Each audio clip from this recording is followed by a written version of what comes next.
Bulan Rajab adalah salah satu bulan yang dimuliakan oleh Allah Subhanahu wa taala. Rajab bermakna tarjib, bermakna ta'jim, agung dan mulia. Zaman dahulu kala orang kafir jahiliyah tentunya juga memuliakan bulan ini. Namun cara mereka memuliakan bulan Rajab ini tidak terlepas dari unsur-unsur kemusyrikan. Kafir jahiliyah ada dua yang dikenal tradisi mereka menyukuri sesuatu.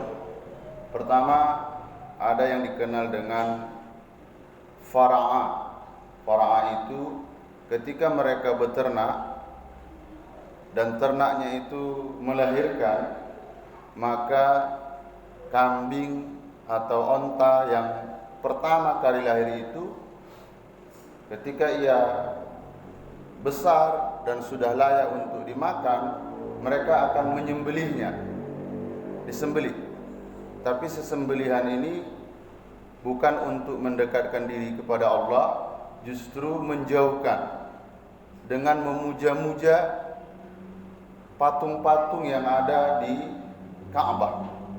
Mereka sembelih, darahnya itu mereka lumurkan ke tangan mereka, lalu mereka tempelkan ke dinding-dinding Ka'bah. Yang kedua, Atirah. Atirah ini khusus untuk bulan Rajab, agar harta benda yang ada di rumah ini mendatangkan manfaat yang luar biasa dan bisa berkembang, maka mereka menyembelih juga kambing atau onta. Dalam rangka apa? Dalam rangka bersyukur. Tapi tata cara bersyukurnya itu tidak terlepas dari unsur-unsur kemusyrikan. Islam datang, tradisi ritual yang dilakukan oleh kafir ini tinggalkan dan diganti dengan yang sesuai dengan keinginan Allah Subhanahu wa taala. Digantilah dengan akikah, digantilah dengan penyembelihan hewan kurban. Ma'asyiral muslimin, jamaah salat fardu Jumat yang dimuliakan oleh Allah Subhanahu wa taala. Untuk Nabi Muhammad sallallahu alaihi wasallam, bahwa bulan Rajab ini adalah bulan ujian, bulan cobaan. Karena di bulan ini Nabi Muhammad bertubi-tubi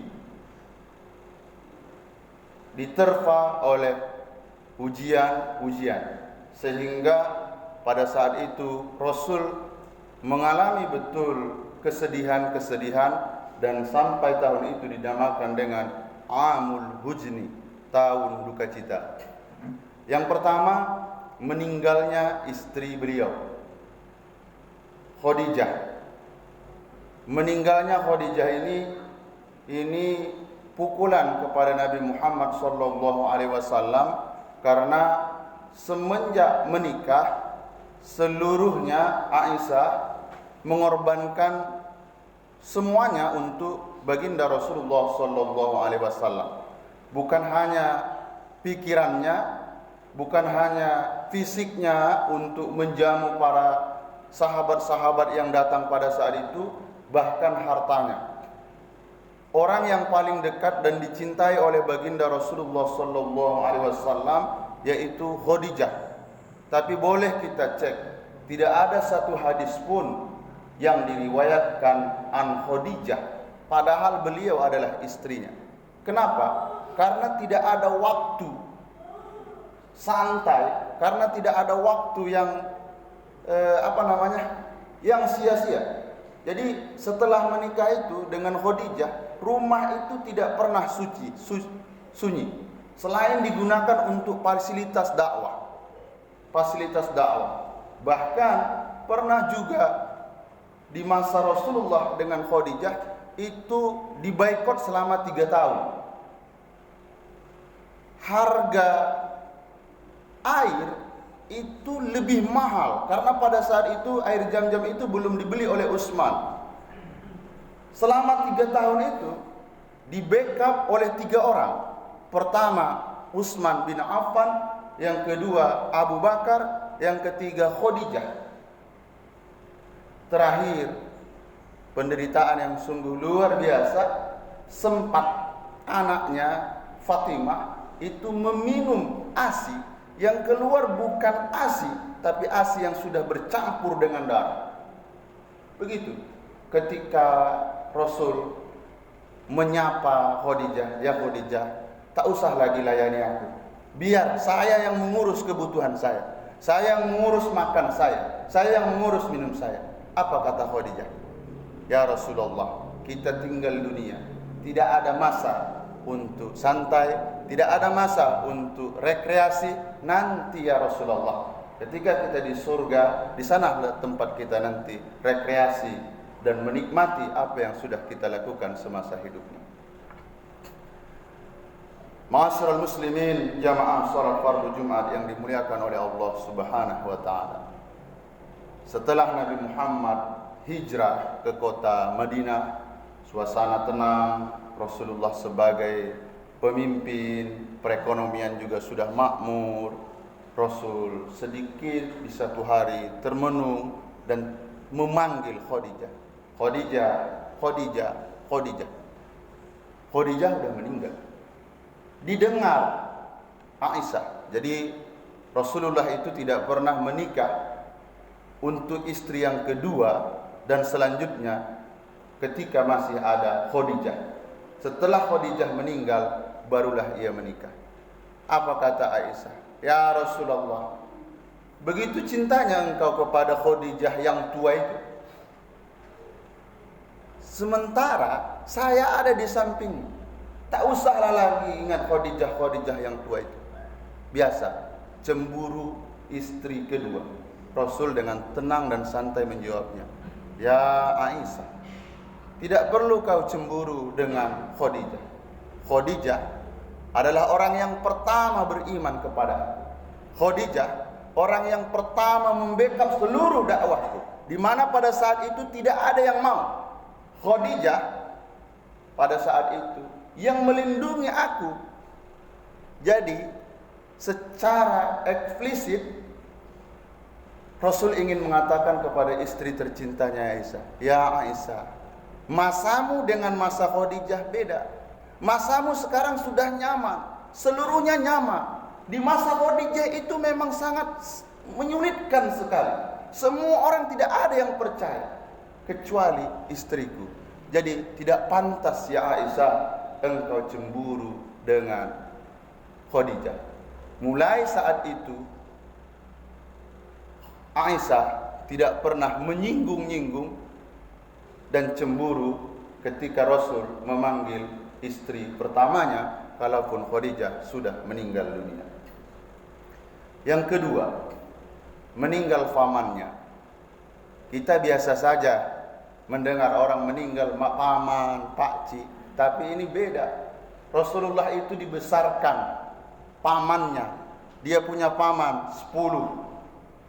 Ya, di antara yang 10 itu, yang perekonomiannya sangat minim, yaitu Abu Thalib. Tapi ia lebih nyaman dengan Abu Thalib. Berapa tahun Abu Thalib mengurus Rasulullah? 40 tahun. Orang mencacinya, tapi Abu Thalib yang membackupnya. Pernah mau dibunuh? Jangan bunuh Muhammad. Kalau kamu mau bunuh Muhammad, bunuh aku. Nyawanya ia berikan kepada Rasulullah sallallahu alaihi wasallam. Tapi apa yang terjadi? Di akhir hayatnya Abu Thalib meninggal, tak sanggup mengucapkan kalimat tauhid, asyhadu an la ilaha illallah wa asyhadu anna Muhammadar Rasulullah. Cukup sampai di situ ujian? Enggak. Meninggal istri, meninggal paman, sebelum sampai ke kota Madinah, pergi dia ke Taif. Di Taif dengan harapan pemuka-pemuka kafir pada saat itu menyambut dakwahnya. Nyampai di Taif, 4 kepala suku, ternyata keempat-empatnya membenci baginda Rasulullah sallallahu alaihi wasallam.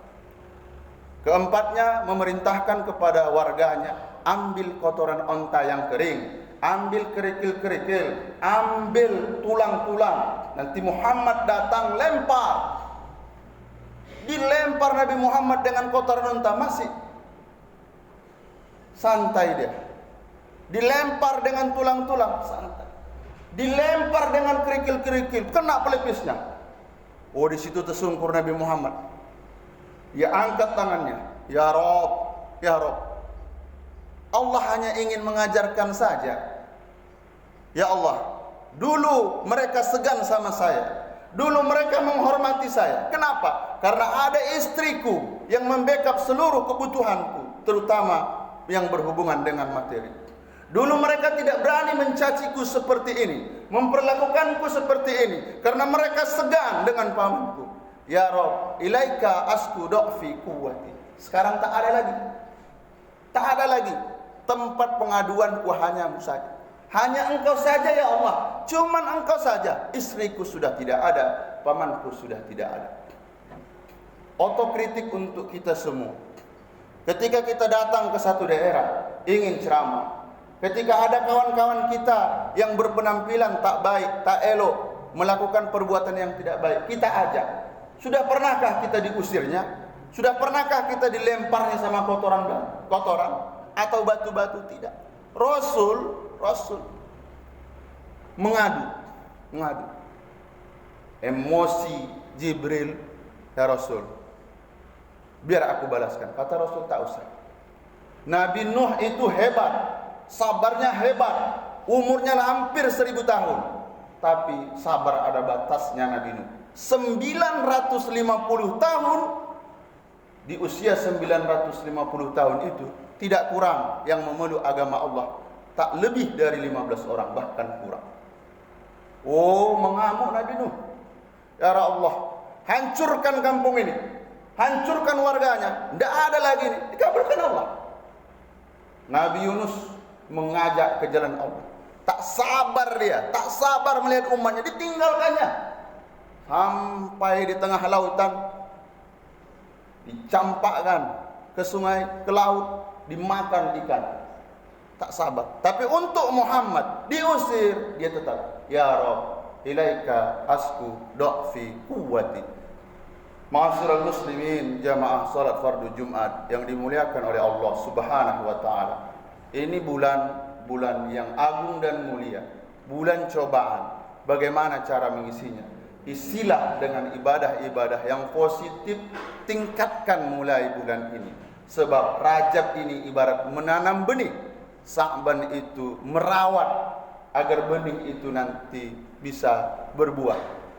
Kita rawat, kita pupuk. Ramadan kita tinggal memetik hasil. Endingnya, apapun yang kita peroleh, apapun yang kita perjuangkan hari ini, itu tidak akan berbuah hasil kalau tidak dibarengi dengan kesabaran dan keikhlasan. Fa'tabiru ya ulil albab la'allakum tuflihun.